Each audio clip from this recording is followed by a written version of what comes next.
अब अगला जो टॉपिक करना है बच्चे, इसी में सामाजिक आर्थिक विकास से संबंधित जो लोक नीतियां हैं बच्चे, उसमें जो अगला टॉपिक करना है वो है खाद्य सुरक्षा। हमारे देश में सबसे बड़ी एक चुनौती जो है वो खाद्य सुरक्षा भी है बच्चे, खाद्य समस्याएं। ठीक है, हमारे यहाँ खाद्य उत्पादन तो बहुत अधिक होता है, लेकिन बहुत सारे लोगों को खाद्य जैसी खाद्य पदार्थ जो है वो प्रॉपर तरीके से क्या हो रहा है, वो क्या हो रहे हैं, उपलब्ध नहीं हो पा रहे हैं बच्चे, तो मिल नहीं पा रहे हैं।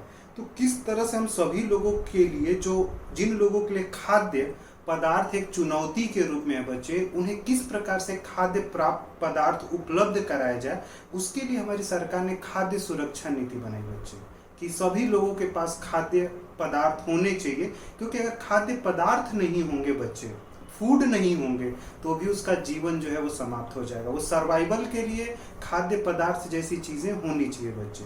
और खाद्य पदार्थ को लोगों तक कैसे पहुंचाया जाए बच्चे, तो उसके लिए सार्वजनिक वितरण प्रणाली को हमें क्या करना पड़ेगा, कंप्यूटरकृत करना पड़ेगा बच्चे, पीडीएस सिस्टम। पहले सरकार जो थी वो बहुत सारे लोगों को खाद्य पदार्थ देती थी, जिसमें गेहूं, चावल, दाल, ये सारी चीजें दी जाती थी, सस्ते दर पे दी जाती थी। लेकिन किसको देना है, किसको नहीं देना है, तो देना तो खाद्य पदार्थ उन लोगों को है बच्चे जो आर्थिक रूप में बहुत कमजोर हैं बच्चे। जो आर्थिक रूप से ठीक है वो तो पैसा देके अपने लिए खाद्य पदार्थ की व्यवस्था कर सकते हैं, लेकिन जो आर्थिक रूप से कमजोर है उन्हें खाद्य पदार्थ मिलना चाहिए। और आज के समय में वो चीजें क्या हो चुकी है, आसान हो चुकी है बच्चे, क्योंकि हर एक व्यक्ति का आधार कार्ड है, उसके आधार कार्ड को सरकार ने लिंक कर रखा है उसके राशन कार्ड और बाकी डॉक्यूमेंटेशन के साथ, और उसी के आधार पे सरकार क्या कर रही है, आज वितरण करती है बच्चे। ई गवर्नेंस के माध्यम से हम जनरलिस्ट क्या कर रहे हैं, खाद्य पदार्थों का एक प्रकार से क्या किया जा रहा है, वितरण किया जा रहा है बच्चे। पूरे राष्ट्रीय स्तर पे बच्चे भारत ने राष्ट्रीय खाद्य सुरक्षा नियम भी बना रखा है बच्चे। ठीक है, राष्ट्रीय खाद्य सुरक्षा अधिनियम भी है हमारे यहाँ, जिस 2013 में राष्ट्रीय खाद्य सुरक्षा अधिनियम आया था बच्चे, जिसमें ये बोला गया था कि सस्ते दर पे लोगों को क्या किया जाएगा, खाद्य पदार्थ दिया जाएगा, कम से कम दर पे, मतलब 3 रुपए किलो, 2 रुपए किलो, 1 रुपए केजी में सरकारी योजनाओं के तहत आपको क्या किया जाएगा, खाद्य पदार्थ पहुंचाया जाएगा। और हमारे पास खाद्य पदार्थ जो है बच्चे वो सरप्लस में है बच्चे। ठीक है ना, ऐसा नहीं कि हमारे यहाँ उत्पादन जो है खाद्य पदार्थों का कम है, एक्चुअली पहुंच नहीं पा रहा है लोगों तक। कुछ लोग क्या करने लगते हैं, उसकी स्टोरिंग करने लगते हैं, या जिन लोगों को पहुंचाना होता है बच्चे उसकी दूरी इतनी अधिक होती है कि उसकी लागत कास्ट क्या हो जाती है, बढ़ जाती है, जिसके वजह से वो चीज वहां पे महंगी हो जाती है, जिसके वजह से लोग क्या हो पाते हैं, नहीं ले पाते हैं बच्चे। तो खाद्य सुरक्षा को एक प्रकार से हमारी सरकार ने एक चुनौती के रूप में स्वीकारा, और उसको एक तरह से चुनौती के रूप में लेती है, और उसको पूरा करने की पूरे जोर शोर से सरकार और खासतौर से हमारे यहाँ जो प्रशासनिक संस्थाएं हैं वो जोरों शोरों से काम कर रहे हैं। जैसे मिड डे मील योजना लाया गया था बच्चे, खासतौर से ये देखा जाए कि हमारे यहाँ जो प्राथमिक स्तर है बच्चे, हमारे यहाँ देखा गया कि GRE, ग्रॉस इनरोलमेंट रेशियो, सकल नामांकन अनुपात होता है बच्चे, वो देश का कम होने लगा। क्यों? क्योंकि पता चला कि गरीब जो ग्रामीण क्षेत्र है बच्चे, वहाँ जो बच्चे हैं वो पढ़ने नहीं जा रहे हैं। पता चल रहा है कि खाने के लिए, खाद्य पदार्थ के लिए वो अपने माता पिता के साथ किसी दूसरे के खेत पर जाकर काम करना शुरू कर रहे हैं, और जिसके वजह से क्या हो रहा है कि खाद्य पेट तो उनका भर रहा है, लेकिन उनके पूरे व्यक्तित्व का विकास क्या हो जा रहा है, रुक जा रहा है। तो इन चीजों को देखते हुए सरकार ने सोचा क्यों नहीं मिड डे मील प्रोग्राम लाया जाए, और जो एक खाद्य समस्याएं हैं बच्चों को लेकर, उन बच्चों को बोला जाए आप स्कूल में आइए पढ़ने के लिए, आपको पढ़ाया भी जाएगा, किताबें भी दी जाएंगी, सब कुछ दिया जाएगा, प्लस आपको प्रोटीन युक्त क्या किया जाएगा, खाद्य पदार्थ भी दिया जाएगा। तो इस तरह से धीरे धीरे नामांकन जो दर था बच्चे, वो धीरे धीरे क्या हुआ, बढ़ना शुरू हुआ बच्चे। इसी तरह से किशोरियों यानी लड़कियों से संबंधित भी सरकार ने योजना चलाई थी, जिसको सबला योजना बोलते हैं बच्चे, जहाँ पे हमें खास तौर से जो किशोर लड़कियां होती हैं उनके लिए एक पौष्टिक आहार और स्वास्थ्य से संबंधित क्या किया जाए, सुविधाएं जो है वो क्या किया जाए, उपलब्ध कराया जाए, ये लाया गया था बच्चे। ठीक है, और खास तौर से लड़कियों में कुछ विभिन्न कौशलों का क्या किया जाए, विकास किया, जिससे कि वो किसी के ऊपर निर्भर ना हो बच्चे। ठीक है, अगर स्किल ला दिया, जैसे तुम लोग पढ़ी लिखी हो, तो तुम लोग अब पढ़ी लिखी हो तो तुम्हें अब जीवन में किसी के ऊपर निर्भर नहीं होना है कि तुमने पोल साइंस पढ़ा है, तुम कहीं ना कहीं ट्यूशन पढ़ा लोगी, पढ़े लिखे कुछ ना कुछ तुम कर लोगी। ठीक है, जिससे कि तुम्हारा जीवन चलेगा, आराम से चलेगा, कोई दिक्कत नहीं है। ठीक है, तुम कुछ कर, जो थोड़े से स्किल्डफुल नहीं होते बच्चे, उनके जीवन जो होता है वो बहुत टफ हो जाती है उनके लिए लाइफ बच्चे। तो इसलिए सरकार ने बोला कि खासतौर से जो किशोरी लड़कियां हैं सबला योजना के तहत उनको पौष्टिक आहार भी दिया जाएगा, खाद्य पदार्थ भी अभी उपलब्ध कराए जाएंगे, और प्लस उनके लिए स्वास्थ्य सुविधाओं पर भी क्या किया जाए, ध्यान दिया जाएगा, और उनके स्किल को भी हम लोग क्या करेंगे, बेहतर करेंगे बच्चे। तो ये चीजें जर्नलिस्ट खाद्य सुरक्षा स्कीम के तहत। एक और योजना आई थी बच्चे जिसको अन्नपूर्णा योजना बोलते हैं बच्चे। इसमें उन वरिष्ठ व्यक्तियों को रखा गया था जिनको राष्ट्रीय वृद्धा पेंशन नहीं मिलता है, जो राष्ट्रीय वृद्धावस्था जो पेंशन है बच्चे वो नहीं मिलता है बच्चे, और वो वरिष्ठ नागरिक हैं, तो उनके अगर वो लोग जीवित हैं तो उनके जीवन के लिए बच्चे कुछ न कुछ क्या होना चाहिए, अनाज चाहिए। बहुत सारे पेरेंट्स होते हैं बच्चे, बहुत सारे बच्चे नालायक निकल जाते हैं, ठीक है ना। वो जर्नलिस्ट क्या होते हैं कि अपने पेरेंट्स के सारे आर्थिक संसाधनों का उपयोग कर लेते हैं और फिर पेरेंट्स को क्या कर देते हैं, दर दर भटकने के लिए छोड़ देते हैं बच्चे। तो उन लोगों को भी प्रोटेक्शन देना, उनको भी संरक्षण देना बच्चे हमारी ही जिम्मेदारी होती है, हमारे ही लोक सेवकों की जिम्मेदारी होती है बच्चे। जर्नलिस्ट एक होता है कि पुरुष और महिला का, मैंने बताया भी होगा बच्चे कि महिलाएं जो होती हैं वो पुरुष से अधिक क्या होती हैं, जीवित होती हैं, जिंदा रहती हैं। पुरुष की आयु कम है भारत में तुलनात्मक रूप में महिलाएं, ठीक है। अगर पुरुष 60 साल जिंदा रहता है तो मानकर चलना महिलाएं 3-4 साल और जिंदा रहती हैं, मतलब वो 65 तक पहुंच जाती हैं। महिलाओं की लाइफ ज्यादा होती है। तो अगर कोई महिला अपने पति पर निर्भर है और उसके पति की अगर मृत्यु हो जाती है बच्चे, तो उस महिला के लिए आगे का जीवन जीना कितना टफ हो जाएगा। आई बात समझ में? क्यों? क्योंकि अभी तक उसके पति कमा रहे थे, अर्न कर रहे थे, और वो क्या कर रहे थे, पैसा दे रहे थे। लेकिन पति की क्या हो गई, मृत्यु हो गई। अब पिता की जब पति की मृत्यु हो गई तो जो बच्चे हैं वो अपने जीवन में क्या हो गए, बिजी हो गए, व्यस्त हो गए, और उन्होंने क्या कर दिया, उसकी देखभाल करना एक प्रकार से क्या कर दिया, छोड़ दिया बच्चे। और ये केस अभी एक कोविड-19 में देखा था मैंने कि एक महिला थी, उसके बेटे ने उसे महाराष्ट्र बुलाया, महाराष्ट्र में मुंबई में बुलाया, और उसके बेटे ने जैसे ही कोविड लॉकडाउन हुआ तो उस महिला को घर से बाहर निकाल दिया, और वो महिला जाके रेलवे स्टेशन पे बैठी हुई। तो जो पत्रकार गया तो उसने पूछा कि आप कहाँ जाना चाहती हैं, अभी तो ट्रेनें चल नहीं रही हैं, आपके पास पैसा भी नहीं है, कैसे भी कहें। तो उस समय के जो समाज सेविक जो संगठन थे बच्चे, उस महिला को उन्होंने दी। एक बेटा दिल्ली में का, उसने भी निकाल दिया, पति मेरा जो था वो मर गया। तो ये चीज़ें बड़ी एक, तुम सोचोगे कि बड़ा कितने मतलब मानवीयता के लिए कितनी एक खतरनाक चीज़ें। तो इनके लिए क्या किया जाए, तो वहीं पे ये बच्चे अन्नपूर्णा योजना जैसी सरकार ने लॉन्च किया था कि चलो कुछ तो उसको अगर हम दे देते हैं बच्चे, ठीक है ना, कुछ चीज़ें अगर दे दी जाती हैं तो कम से कम वो खाना तो खा ही सकता है ना। आई बात समझ में बच्चे? हेलो, ठीक है, तो खाना तो वो खा ही सकते हैं।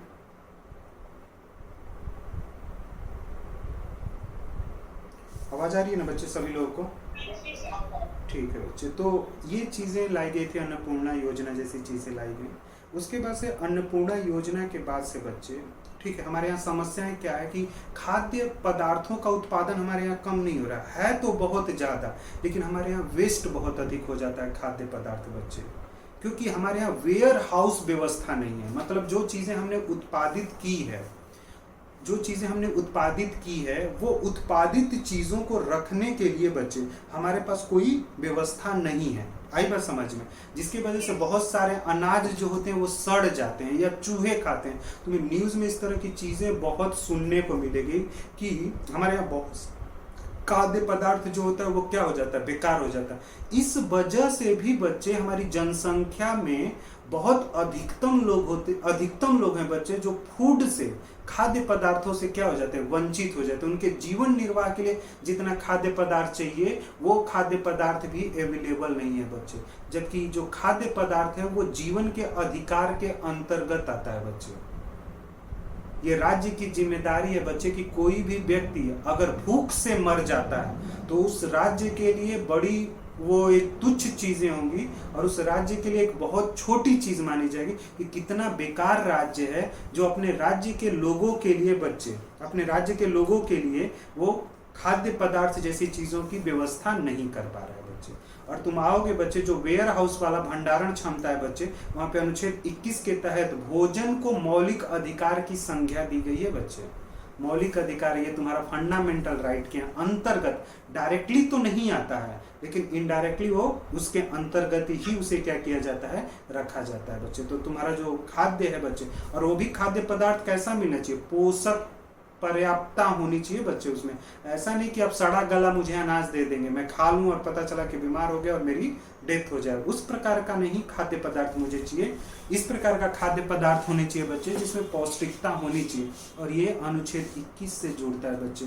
और अनुच्छेद 21 में ना गरिमापूर्ण जीवन जीने का अधिकार दिया गया है। तो कोई व्यक्ति अगर भूखे मर रहा है तो उस राज्य के लिए कितनी शर्म करने वाली बात होगी बच्चे कि आपके राज्य में इतनी क्षमता नहीं है कि आप लोगों को 2 रोटी नहीं दे पा रहे हैं या थोड़ा सा चावल दाल नहीं दे पा रहे हैं। आई बात समझो बच्चे, ये चीज़ है। और इसलिए तुम देखोगे बच्चे कि जैसे ही जब लॉकडाउन हुआ तो बहुत बड़े लेवल पे हमारे यहाँ जो मजदूर थे वो शरणार्थी थे भाई, दूसरे राज्यों से आकर काम कर रहे थे, वो बड़े लेवल पर गए और उन्हें बहुत सारी प्रॉब्लम्स क्या करनी पड़ी बच्चे, फेस करनी पड़ी। वो तो जाके धीरे धीरे चीज़ें जाकर क्या हुई, मैनेज हुई। और तब मैनेज हुई बच्चे जब मीडिया में चीज़ें आनी शुरू हुई और लगा कि नहीं यार ये तो हमारे राज्य की बेइज्जती वाली बात है। ठीक है, अभी तक राज्य के बारे में लोग नहीं जानते थे, अब इस राज्य की बारे में लोग जानेंगे और कहेंगे बताओ ये राज्य कितना बेकार है जो अपने राज्य के निवासियों को संरक्षण नहीं दे रहा है। चुनाव के समय में वोट चाहिए तो दौड़ दौड़ कर जाता है और वो लोग वोट भी देते हैं उसको। और जब लोगों की सुरक्षा की बात आई तो ये किस तरह के लोग कर रहे हैं बच्चे। तो ये सारी चीज़ों को देखते हुए इन्होंने एक प्रकार से अपने स्वार्थ को देखते हुए बच्चे इन्होंने एक प्रकार से मदद तो किया, जितना भी हो सका उन्होंने मदद किया है बच्चे। आई बात समझ में। तो ये चीज़ें जर्नलिस्ट ध्यान में रखना है। और कई कमेटीज भी है बच्चे। 2000 में अभिजीत सेन समिति थी बच्चे जिसने पीडीएस को लक्षित करने के बजाय सार्वभौमिक करने का सलाह दिया था। पीडीएस पब्लिक डिस्ट्रीब्यूशन सिस्टम होता है बच्चे। इसमें क्या होता है ना कि एक लक्षित ग्रुप, एक ग्रुप को हम लोग लक्ष्य बनाते हैं और उसी ग्रुप को हम लोग क्या करते हैं, खाद्य पदार्थ उपलब्ध कराते हैं। अभिजीत सेन ने कहा नहीं, सार्वभौमिक कर दीजिए बच्चे। आप जितने गरीब हैं, चाहे 70% ही आपके यहाँ क्यों नहीं गरीब हो, उन सभी को सार्वभौमिक रूप में आप क्या करें, चीज़ें उपलब्ध कराएं। ठीक है, उपलब्ध कैसे कराएंगे, उन्हें आप रोजगार दीजिए, कुछ ऐसी व्यवस्था करिए कि छोटा मोटा उन्हें रोजगार प्राप्त हो और उस रोजगार से जो उनके पास आय आएगी उस आय से वो क्या कर सकते हैं, अपने लिए खाद्य पदार्थ परचेज कर सकते हैं। तो थोड़ा सा आप मदद कर दीजिए, थोड़ा सा वो अपनी मेहनत करके क्या कर सकता है, अपने लिए अनाज ले सकता है। आई बात समझ में बच्चे। तो पीडीएस 2006 में स्वामीनाथन कमेटीज भी बनी थी बच्चे जो पोषण सुरक्षा प्रणाली विकसित करने का सुझाव दिया कि आपको एक प्रॉपर सुरक्षा प्रणाली ही विकसित करनी पड़ेगी जिससे कि लोगों को एक प्रकार से बच्चे सुरक्षा प्राप्त हो सके। आई बात समझ में। आगे आओगे बच्चे तो ये दोनों कमेटीज का नाम तुम्हें ध्यान में रखना है बच्चे। ठीक है, और जैसे खाद्य पदार्थ की अगर उत्पादकता प्रॉपर नहीं है बच्चे तो आपके देश में बच्चे कुपोषण से शिकार या कुपोषण ग्रस्त बच्चे बहुत मिलेंगे बच्चे। कुपोषण ग्रस्त बच्चे वो होते हैं बच्चे जब वो माँ के गर्भ में होते हैं तो माँ को जितने पौष्टिक आहार चाहिए, गर्भ में जब बच्चा है बच्चे, वो पौष्टिक आहार जब माँ को नहीं मिल पाता है तो उसके जब बच्चा पैदा होता है बच्चे तो उस प्रकार से वो कुपोषण होता है। मतलब उसके वेट और उसके हाइट का बच्चे कोई रेशियो ही नहीं मैच करता है। ठीक है ना, हाइट और वेट का एक रेशियो तय किया गया कि तुम्हारी हाइट कितनी है उसके अकॉर्डिंग तुम्हारा वेट कितना होना चाहिए और उस वेट के लिए तुम्हें कितने तरह के पौष्टिक तत्व लेने चाहिए, मतलब अपने खाने पीने में क्या क्या चीज़ें तुम्हें ध्यान में रखनी चाहिए बच्चे। ठीक है, जैसे हमारे यहाँ लोग जैसे तुम देखोगे कोरोना जैसे वायरस है बच्चे, तो कोरोना उन्हीं लोगों को हो रहा है, ज़्यादा होगा बच्चे और ज़्यादा इफेक्ट करेगा जिनमें प्रोटीन की मात्रा कम है बॉडीज के अंदर। ठीक है, क्योंकि प्रोटीन तुम्हारी इम्यूनिटी सिस्टम को बढ़ाता है बच्चे, आंतरिक शक्तियों का क्या करता है, ग्रोथ करता है। तो अगर अब तुम खाने में प्रोटीन जैसी चीज़ों को कम ले रहे हो बच्चे तो कहीं ना कहीं चीज़ें क्या होंगी, प्रोटीन और कैल्शियम अगर कम है तो तुम्हारे बॉडीज पे डायरेक्ट क्या करेगा, अटैक करेगा बच्चे। मतलब तुम हरी सब्जियां नहीं खा रहे हो, दाल नहीं खा रहे हो, ठीक है ना। तो ये सारी चीज़ें एक प्रकार से पौष्टिक आहार में आते हैं और ये सारी चीज़ें खाद्य सुरक्षा में चीज़ें रखी गई थी बच्चे। ठीक है, नीचे आओगे बच्चे तो हमारी सरकार ने खाद्य सुरक्षा को देखते हुए खाद्य सुरक्षा नीति बनाया जो 2013 में आई थी बच्चे। और इस नीति में बोला गया था बच्चे जो भी खाद्य सुरक्षा नीति के दायरे में जितनी भी पॉपुलेशन आएगी, जितनी भी जनसंख्या आएगी, उस हर एक व्यक्ति को 5 किग्रा अनाज उपलब्ध कराया जाएगा, हर एक व्यक्ति को। यानी एक घर में अगर 5 लोग हैं बच्चे तो हर एक व्यक्ति को 5-5 केजी है। आई बात समझ में। एक घर को 5 केजी नहीं, एक व्यक्ति को 5 केजी दिया जा रहा है। ठीक है, तो उस घर में जितने व्यक्ति उनके हिसाब से अनाज उपलब्ध होगा बच्चे। ठीक है, और वहां पे जो अनाज आपको उपलब्ध कराया जाएगा उसमें 3 रुपए किलो से चावल आपको दिया जाएगा, ₹3 केजी से गेहूं दिया जाएगा और ₹1 केजी से आपको मोटा अनाज दिया जाएगा बच्चे। जौ, बाजरा, ये सारे जो होते हैं मोटे अनाज होते हैं।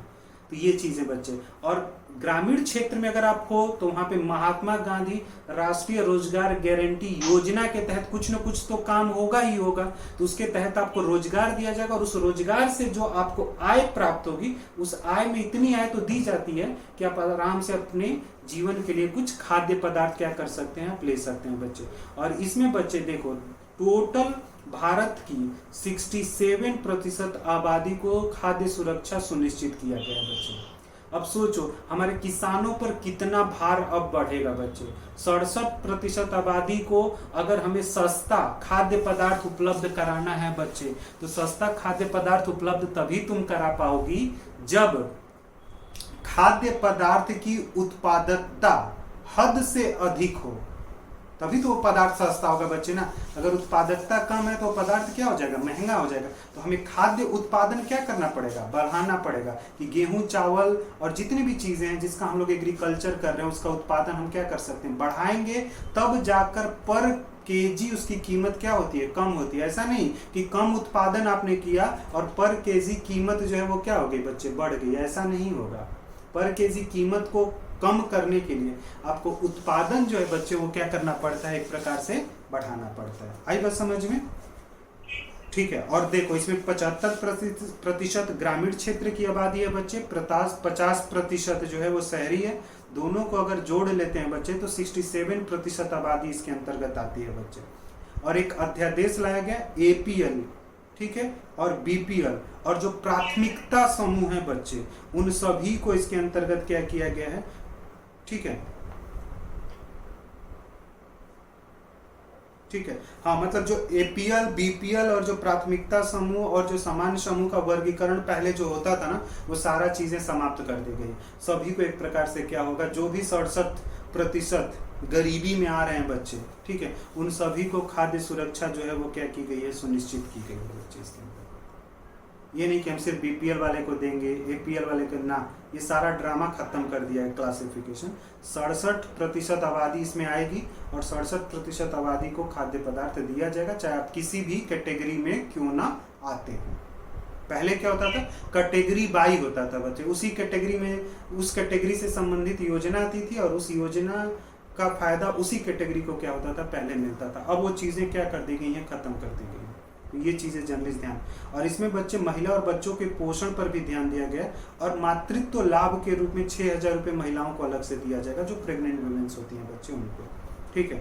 और खास तौर से जो इस अधिनियम में ये भी व्यवस्था है, जो बेघर लोग हैं बच्चे, जिनके पास घर नहीं है, तो उनके लिए क्या होगा ना, सामुदायिक खाना बनेगा और उस खाने में से सामुदायिक रसोई का भी प्रावधान किया गया है और उस रसोई के द्वारा उन बेघर लोगों को क्या किया जाता है, अनाज दिया जाता है। और इसको बच्चे निगरानी करने के लिए बच्चे राज्य सरकार है बच्चे, ठीक है, राज्य सरकार को दिया गया है। राज्य सरकार ने जिला और ब्लॉक पंचायत को बोला है कि आप इस चीज़ का क्या करेंगे, निगरानी करेंगे कि जो भी आबादी इस नीति के दायरे में आ रही है, क्या उस आबादी को सारी सुविधाएं मिल रही हैं या नहीं मिल रही है। अगर नहीं मिल रही हैं तो क्या दिक्कतें आ रही हैं, उन सभी चीज़ों को एक प्रकार से क्या किया जाएगा, देखा जाएगा बच्चे। आई बात समझ में बच्चे? आगे जब आओगे बच्चे तो आर्थिक स्थिति को थोड़ा सा ठीक करने के लिए मनरेगा जैसा प्रोग्राम लाया गया था बच्चे। Mahatma Gandhi national rural employment guarantee act 2005। Mahatma Gandhi national rural employment guarantee जो था बच्चे, मनरेगा नाम बाद में पड़ा था बच्चे। मनरेगा को पहले नरेगा के नाम से जानते थे बच्चे, नेशनल रूरल एम्प्लॉयमेंट गारंटी जाना जाता था, पहला इसका नाम यही था। खास तौर से ये जो प्रोग्राम है, ये मंत्र जो पूरा का पूरा ये जो योजना चलाई जाती है बच्चे, ये ग्रामीण विकास मंत्रालय के द्वारा चलाई जा रही है। और 2004 में जब यूपीए की सरकार थी बच्चे, उसने ही ये प्रोग्राम को क्या किया था, लाया था। खास तौर से ग्रामीण क्षेत्र में जो अकुशल श्रमिक है बच्चे, अकुशल जो लोग हैं, अनस्किल्ड जो लोग हैं बच्चे, उनके लिए क्या किया गया था, एक प्रकार से आपका Mahatma Gandhi national rural employment guarantee act लाया गया था बच्चे। और इसमें ये बोला गया था कि 100 दिन का आपको क्या किया जाएगा, रोजगार दिया जाएगा। और उन लोगों को रोजगार मिलेगा जो 18 वर्ष से क्या है, अधिक के हैं और अकुशल शारीरिक श्रम, जिसमें जिसमें शरीर का क्या करता है बच्चे, मेहनत, जिसमें शारीरिक श्रम लगता है, जिस काम में शरीर का क्या होता है, उपयोग होता है बच्चे, ठीक है, वो अपनी इच्छा से क्या करेंगे उस प्रकार के काम को कर सकते हैं। तो मनरेगा जो था बच्चे वो शुरू में 200 जिले को टारगेट किया गया था। अब सेकेंड फैब 2006 में पहला शुरू होता है बच्चे, और बाद में 7 और 8 जब आया 2007-8 में तो कुछ और डिस्ट्रिक्ट को, और अभी मेरे को लगता है कि पूरे भारत में लगभग 604 जिलों में क्या किया जा रहा है, ये मनरेगा प्रोग्राम जो है वो चलाया जा रहा है बच्चे। और इसके अंदर रोजगार की एक प्रकार से क्या की जाती है बच्चे, गारंटी दी जाती है। लेकिन किसको गारंटी मिलेगी बच्चे, उन लोगों को जो अकुशल हैं, अशिक्षित हैं, और जो लोग शारीरिक श्रम करते हैं बच्चे। और इसमें एक प्रकार से जो भी पैसा होता है बच्चे, जो भी पूंजी होती है इस काम के द्वारा, जो भी पैसा लगेगा, वो सारा कैपिटल जो अवेलेबल होगा बच्चे, वो केंद्र सरकार के द्वारा दिया जाता है बच्चे। और बोला गया है कि किसी भी जिस जिले में मनरेगा के तहत काम हो रहा है, ठीक है, उस काम को ठेकेदार और मशीन से नहीं करवाना है। क्योंकि अगर काम मशीन से कराना शुरू कर दोगे ना बच्चे, तो लेबर को तो काम ही नहीं मिलेगा ना। अब तालाब ही खुदवाना है तो तालाब वहां के शारीरिक श्रम करने वाले लोगों से खुदवाना है। ये नहीं कि हाइड्रा लगवाए, जेसीबी लगवाए और पूरा खुदवा उदवा दिए ना, फिर तो पता चला ठेकेदार को फायदा हो गया, वहां तो रोजगार ही नहीं मिला। एक ठेकेदार को फायदा हो रहा है, बाकी बेरोजगारी फैली हुई है। ये नहीं काम करना है। काम क्या करना है, उस गांव में अगर कच्चे रोड बनाने हैं, ईंट के भी रोड बनाने हैं, तो उसी गांव के लोगों को क्या करना है, रोजगार देना है बच्चे। वो खासतौर से पंचायत जो है वो क्या करेगी, इस काम को देखेगी। और मनरेगा में ये भी बोला गया बच्चे कि 1/3 जो मनरेगा का कार्य होगा बच्चे, उसमें 1/3 जो कार्य है, 1/3 जो भाग है, उसमें महिलाओं का क्या होगा, अधिकार होगा। महिलाओं के लिए क्या करना पड़ेगा, एक प्रकार से आपको रिजर्व करना पड़ेगा। इस अधिनियम में बोला गया है, मनरेगा अधिनियम में। और मनरेगा की एक वार्षिक प्रगति विवरण जो होती है बच्चे, वो केंद्रीय सरकार के द्वारा बनाई जाती है और संसद में उसको एक प्रकार से क्या किया जाता है, रखा जाता है बच्चे। और जो अधिनियम था बच्चे, रोजगार गारंटी अधिनियम जो था 2005 में, ठीक है, इसको क्या किया गया था, पारित किया गया था, ठीक है। और शुरुआत जो हुई थी मनरेगा की बच्चे, वो 2006 से शुरू होती है। और मनरेगा जो है वो पूरे भारत में 2008 में क्या किया गया था, लागू कर दिया गया है। न्यूनतम 100 डे का क्या होता है बच्चे, इसमें रोजगार प्राप्त होता है। आई बात समझ में, 100 दिन का एक प्रकार से रोजगार दिया जाता है, ये ध्यान में रखना, ठीक है। और एक प्रकार से 1/3 महिला श्रमिकों को इसमें जगह दिया गया है बच्चे। और शारीरिक श्रम होना चाहिए बच्चे, ठीक है। अगर किसी व्यक्ति ने मनरेगा के तहत अपना नाम रजिस्टर्ड करा रखा है, लेकिन उसे अगर काम नहीं मिलता, 15 दिन के अंदर रोजगार उपलब्ध कराना आवश्यक है बच्चे, ये भी बोला गया है। ये भारत में एक ऐसी योजना है बच्चे जिसमें ये गारंटी दिया गया है कि आपको 15 दिन के अंदर रोजगार उपलब्ध कराया जाएगा। अगर नहीं उपलब्ध हो पाता है तो बेरोजगारी भत्ता राज्य देगी आपको। आई बात समझ में बच्चे, क्लियर हुआ यहाँ तक? बाकी ये चीज़ें कुछ जनरल है कि मनरेगा का परिणाम क्या हुआ, कमियां क्या हैं, तो ये थोड़ा सा रीड कर लोगे तो तुम्हें क्लियर हो जाएगा, उतना कोई इसमें समझाने वाली जगह, ठीक है ना बच्चे? हाँ, उसको रीड कर लेना, बाकी उसमें कोई ऐसी दिक्कत नहीं है बच्चे। अब आगे जो आते हैं बच्चे, शिक्षा का अधिकार, ये भी कहीं ना कहीं आर्थिक विकास से संबंधित है, सामाजिक विकास से संबंधित है। अब शिक्षा का अधिकार जो है वो संविधान के अनुच्छेद 21A में दिया गया है, जो मूल अधिकारों की श्रेणी में आता है। और शिक्षा के अंतर्गत, शिक्षा के अधिकार के अंतर्गत हम किन किन चीज़ों की व्यवस्था करते हैं बच्चे, तो जो शिक्षा के अधिकार है बच्चे, इसके अंतर्गत बच्चों को पुस्तकें भी देनी होती है, यूनिफॉर्म भी देना होता है बच्चे। और सर्व शिक्षा अभियान के तहत समावेशी शिक्षा पे बल दिया गया बच्चे।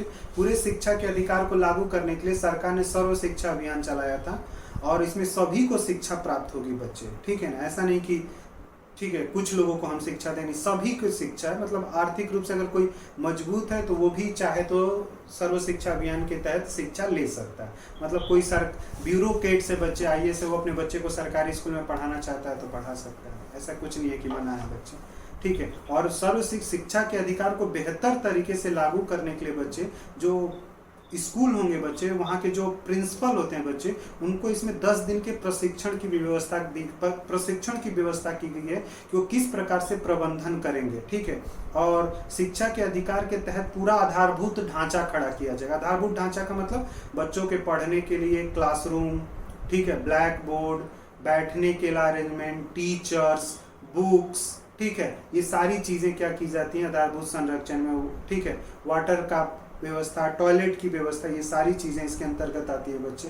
और प्लस ये भी बोला गया शिक्षा के अधिकार के अंतर्गत कि एक प्रकार से कंप्यूटर को भी क्या किया जाएगा, बढ़ावा दिया जाएगा, यानी हम कंप्यूटर जैसी चीजों को भी क्या करेंगे, बच्चों को सिखाएंगे और सिखाया जाएगा बच्चे। शिक्षा का जो कानून था बच्चे, राइट टू जो एजुकेशन लॉ है, वो 2009 में क्या हुआ था, पारित हुआ था बच्चे। और 6 से 14 वर्ष तक बच्चों को हमें क्या करना है, मुफ्त शिक्षा देना है। और 86वें संविधान संशोधन के द्वारा जो शिक्षा का अधिकार था बच्चे, वो क्या बन गया, मूल अधिकार बन गया था। और इसमें मुफ्त शिक्षा की बात की गई है, मुफ्त शिक्षा आपको दिया जाएगा बच्चे। स्कूल के प्रबंधन की बात की गई है, इसके अंदर प्रबंधन समितियां बनाई जाएंगी। और साथ में ये भी बोला गया है बच्चे कि जो निजी स्कूल हैं बच्चे, जो प्राइवेट स्कूल हैं बच्चे, वहाँ पे आर्थिक और जो कमजोर वर्ग के लोग हैं बच्चे, उनके लिए कम से कम 25% बच्चों को क्या होंगी, सीटें आपको देनी पड़ेगी। मतलब उनके लिए 25% जो सीटें हैं वो निजी स्कूलों में भी क्या किए जाते हैं बच्चे, रिजर्व की जाती है। ठीक है, क्लियर हुआ बच्चे। और इसके वजह से विधेयक का महत्व क्या है, तो निःशुल्क और अनिवार्य शिक्षा भाई बच्चे देश में क्या हो गया, शुरू हो गया। ठीक है, माध्यमिक शिक्षा का कानूनी एक प्रावधान ही बन गया कि अब कोई बच्चा अगर फ्री में पढ़ लेता है, प्राथमिक शिक्षा ले लेता है, तो बहुत सारे लोगों की इच्छा होती है कि मैं माध्यमिक शिक्षा भी क्या करूं, लूं। और कुछ लोगों की इच्छा होती है कि अगर माध्यमिक शिक्षा ले लिया तो यार हायर एजुकेशंस में भी मैं जाऊं। तो अपने आप आपके यहाँ जो लोग होंगे बच्चे, वो पढ़े लिखे लोग होंगे और कहीं ना कहीं ये राष्ट्र के विकास में बहुत अहम भूमिका में देखे जा सकते हैं बच्चे। ठीक है, और 6 से 14 वर्ष के किसी भी बच्चे को नौकरी पर आप नहीं रख सकते हैं बच्चे, ये भी व्यवस्था इसके अंतर्गत की गई थी। ठीक है, और इसके तहत परिवार को लाभकर्ता इकाई माना गया, यानी हर एक परिवार को शिक्षा के अधिकार का क्या होगा, लाभ मिलेगा बच्चे। और इस पूरी परियोजना की, जो शिक्षा के अधिकार की जो परियोजना है बच्चे, इसकी जो लागत है उसमें 90% जो होगा वो केंद्र का होगा और 10% जो होगा वो कौन देगा, राज्य सरकार देगी बच्चे। आई बात समझ में बच्चे।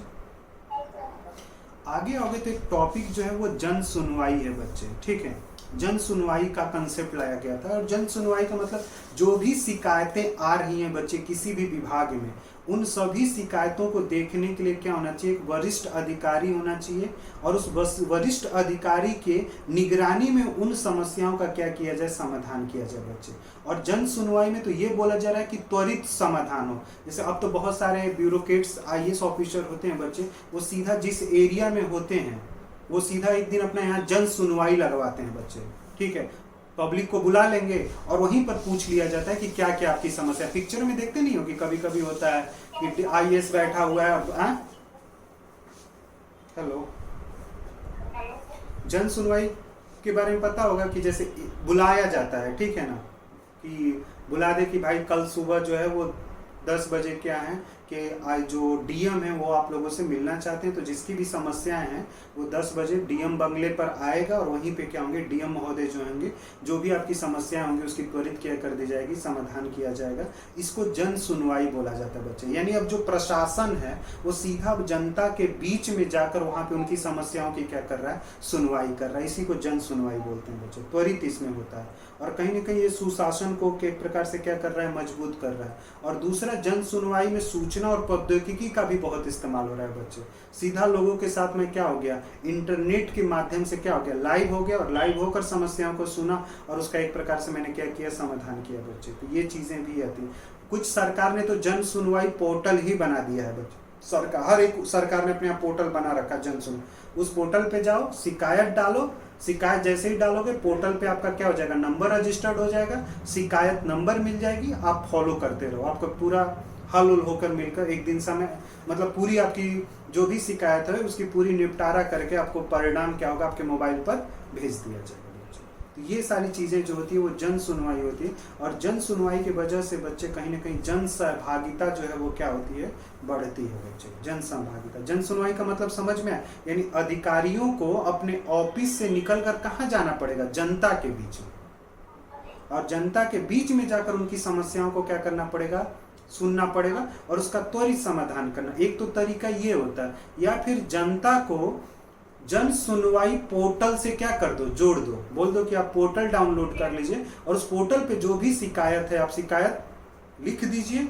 उस शिकायत आपकी रजिस्टर्ड हो जाएगी और उस शिकायत के रजिस्टर्ड के बदले आपको एक नंबर दे दिया जाएगा, ठीक है, और उस नंबर पे आपके पास मैसेज आता रहेगा कि आपका जो प्रॉब्लम था वो किस स्टेज तक अब पहुंच चुका है और कितना समाधान हो चुका है। जैसे तुम लोग फॉर्म भरते हो ना, तो एक पोर्टल होता है भाई, पोर्टल पे गए, फॉर्म भरे, तुम्हारा रोल नंबर आ गया, एडमिट कार्ड का मैसेज वो लोग खुद कर देते हैं। जब तुम्हारा नेट क्वालिफाइड होगा तो स्कोर कार्ड का भी मैसेज आएगा, आप जाके वहां से क्या कर ले निकाल। यही तो जन सुनवाई पोर्टल हुआ बच्चे। क्लियर हुआ? नेक्स्ट जब आते हैं बच्चे तो यहाँ पे सोशल ऑडिटिंग है बच्चे। ये कभी कभी पूछ लेता है कि सोशल ऑडिटिंग क्या होता है, ये टॉपिक ही है इसी के अंदर। तो सोशल ऑडिटिंग जो है बच्चे, ये एक्चुअली पंचायती राज में यूज होता है। तो जो पंचायती राज है बच्चे, वहां पर भी देखा जाता है कि भ्रष्टाचार जैसी चीजें होती हैं। तो पंचायती राज में अगर करप्शन है, भ्रष्टाचार है और पारदर्शिता नहीं है बच्चे, तो उसको पारदर्शी बनाना और पंचायत को भ्रष्टा मुक्त करने के लिए वहां सोशल ऑडिटिंग का कंसेप्ट दिया गया है। सोशल ऑडिटिंग का मतलब ये होता है बच्चे कि जो ग्राम सभा है बच्चे, ग्राम सभा के जो लोग हैं वो ग्राम पंचायत के किए हुए कार्य का क्या करेंगे? ऑडिटिंग करेंगे, ऑडिट करेंगे। जैसे कैग जो होता है बच्चे, वो केंद्र सरकार के खर्च को क्या करता है? ऑडिट करता है। उसी तरह से पंचायत जो है बच्चे, उसने गांव में जो भी जनता के विकास से संबंधित कार्य किया है उसकी जो ऑडिटिंग होगी उस गांव के लोगों के द्वारा की जाएगी। इसे ही बच्चे हम लोग क्या बोलते हैं? सोशल ऑडिटिंग बोलते हैं। क्लियर हुआ? समझ में है सोशल? और जो भी अधिकारी करप्शन और भ्रष्टाचार किया होगा उसके खिलाफ क्या किया जाता है? उसी पंचायत में ग्राम सभा के द्वारा क्या की जाती है? उसके खिलाफ क्या करना होता है, ये निर्णय लिया जाता है। तो पूरा वहां पे किसी भी समस्या पे एक प्रकार से क्या किया जाता है बच्चे? पूरा का पूरा वाद विवाद करके, डिस्कशन करके क्या किया जाता है? निर्णय लिया जाता है। तो यही क्या होता है बच्चे? सोशल ऑडिटिंग है बच्चे। आई बात समझ में? तो यहाँ पे जो तुम्हारा पब्लिक एडमिनिस्ट्रेशन का जो 10th यूनिट था बच्चे, वो पूरा कंप्लीट हो गया। सुन लिया आप लोगों ने? यूनिट 10 जो है वो पूरा मैंने कंप्लीट करा दिया आप लोगों को। ठीक है, अब कल से कोई नई यूनिट हम लोग